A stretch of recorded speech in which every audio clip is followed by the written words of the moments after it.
Assalamualaikum warahmatullahi wabarakatuh.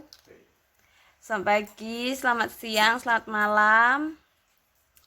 Tetap semangat ya untuk perkuliahan kita hari ini. Ini bab terakhir yang ada di statistik lanjut teori. Oke, senang atau sedih? Pasti senang. Di sini Ibu akan membahas mengenai statistik. Tidak terlihat. Statistik non parametrik.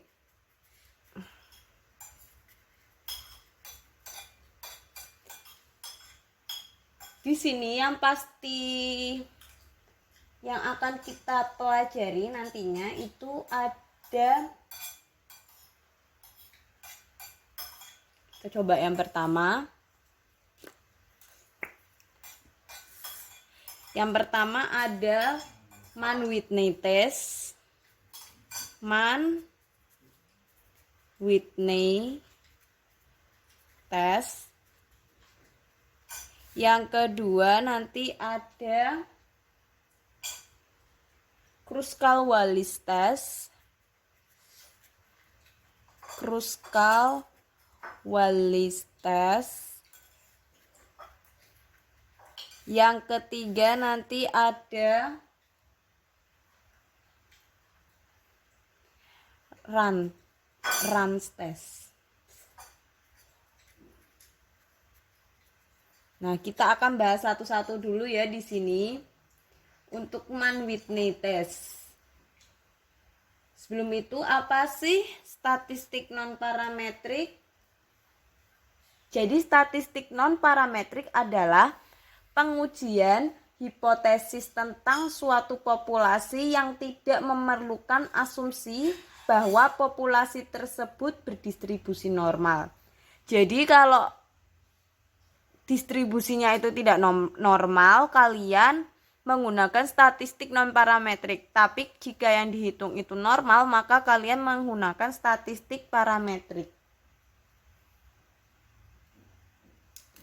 Selanjutnya di sini kita akan bahas yang pertama ada Mann-Whitney test. Di situ Mann-Whitney test digunakan untuk menguji hipotesis tentang beda dua rata-rata populasi mu1 dikurangi mu2 atau beda dua median populasi dengan data independen. Data independen adalah dua data yang berasal dari dua sampel. Nah, di situ kita bisa lihat untuk statistik ujinya. Untuk sampel kecil, kita tulis untuk sampel kecil.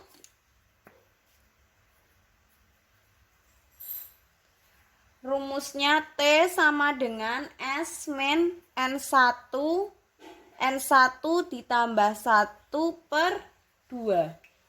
Lalu untuk sampel besar, di situ bisa dilihat T dikurangi N1 dikali N2 per akar N1 kali N2, N1 ditambah N2 ditambah 1/12. Nah, di sini S itu sendiri adalah jumlah populasi, jumlah ranking populasi 1. N1 ukuran sampel 1, N2 ukuran sampel 2. Kita bisa lihat dalam contoh, sebuah penelitian ingin menguji apakah asistensi benar-benar mampu meningkatkan nilai ujian mahasiswa. Untuk itu 9 mahasiswa dipilih sebagai sampel. Kita bisa lihat di situ sampelnya. Ada sampel, kita bikin gini aja ya. Sampel sama ikut asistensi dan tidak.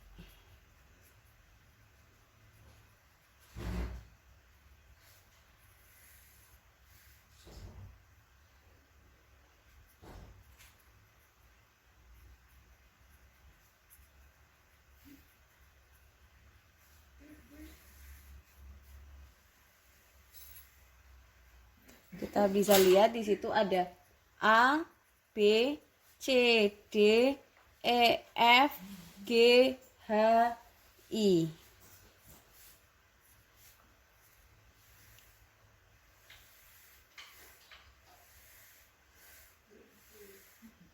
Kita bisa lihat, bentar, ditunggu. Bikin dulu ya, dibikin dulu ya.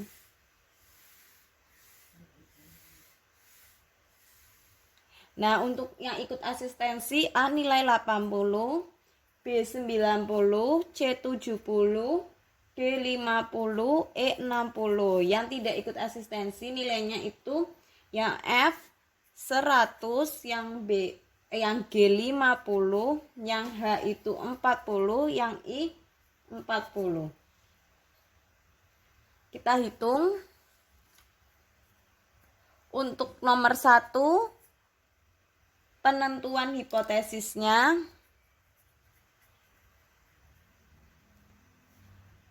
H0 mu kurang dari sama dengan mu 0. H1-nya mu kurang dari mu 0. Asistensi efektif. Untuk nomor 2, kita lihat menghitung nilai statistik uji.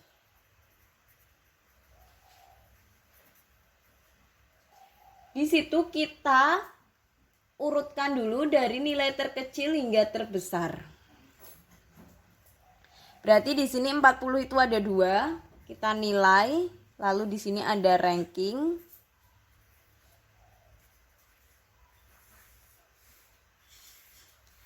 Empat puluhnya ada 2, setelah itu 50-nya ada 2, 60-nya ada 1, 70-nya ada 1, 80 ada 1, 91, 101.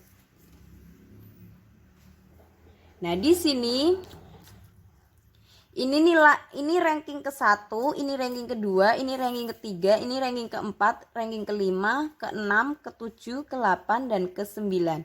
1 2 3 4 5 6 7 8 9. Oke. Di sini 40 nilainya sama, 40 berarti ranking 1 ditambah ranking 2, ranking 1 ditambah ranking 2 dibagi 2. Berarti 3 bagi 2, 1,5. Berarti ini 1,5, ini 1,5. Selanjutnya nomor 3 sama 4 sama karena nilainya sama. Berarti 3 ditambah 4 dibagi 2. 7 dibagi 2 berapa? 3,5. Berarti 3,5, 3,5. 60 sendiri menjadi ranking ke-5. 5. 6 tetap 6. 7 tetap 8. Oke. 9 juga tetap. Jadi kalau ada yang sama itu ditambah lalu dibagi 2. Oke ya, sampai sini. Nah, di sini kita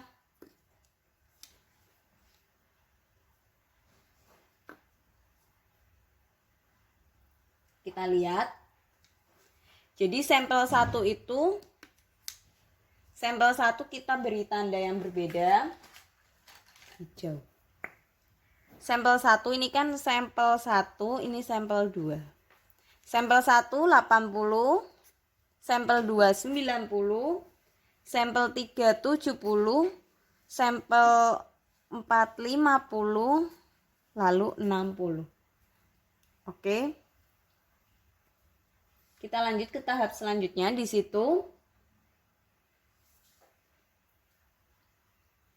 jumlah ranking sampel 1.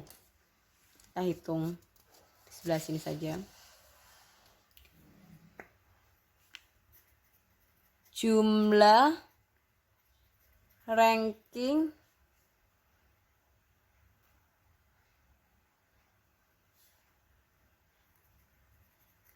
sampel 1.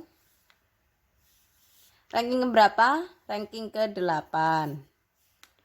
ditambah ranking ke-7 tambah ranking ke-6 tambah ranking ke-5 tambah ranking ke berapa ini? 3,5. Hasilnya 29,5. Itu S. Maka kita cari T-nya. Setelah mendapat S, kita cari T. Ini sampelnya kecil ya, karena tidak lebih besar dari 30. Nah, T sama dengan S. S-nya 29,5 dikurangi N1. N1-nya berapa? Ada berapa? 1, 2, 3, 4, 5. Ada 5. Dikali 5 ditambah 1 dibagi 2.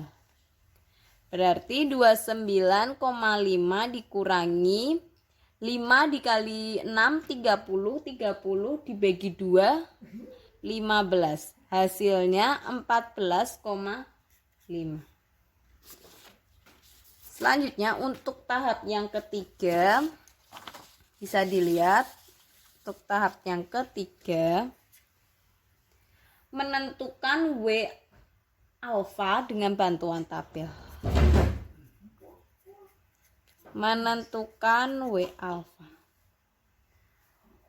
W alfa untuk N1 sama dengan 5, N2 sama dengan 4 adalah 3. Nanti ada di tabel atau nanti ibu pasti kasih keterangan. Karena itu H1 mu lebih besar daripada mu 0, maka kita akan menolak H0 jika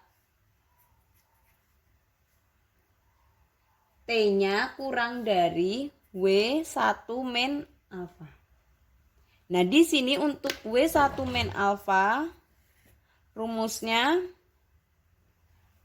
W1 min alfa rumusnya N1 kali N2 min W alfa.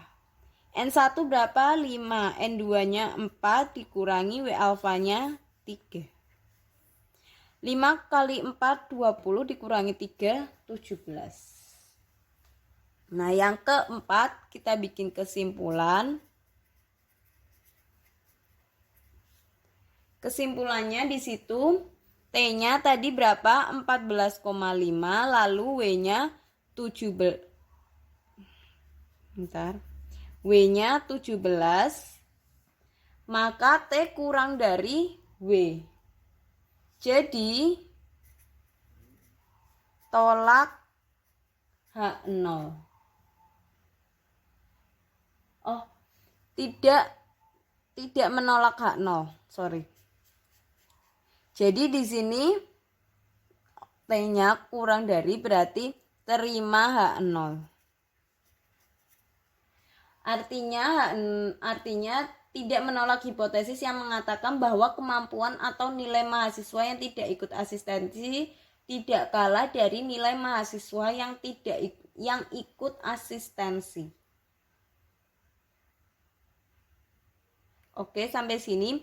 Jadi tadi H0-nya ditolak apabila T-nya lebih besar dari W1 min alfa. Tapi kenyataannya untuk hasil akhirnya yaitu T-nya kurang dari W1 min alfa. Maka H0-nya diterima. Oke ya, sampai sini. Kita lanjut. Yang kedua ada Kruskal-Wallis.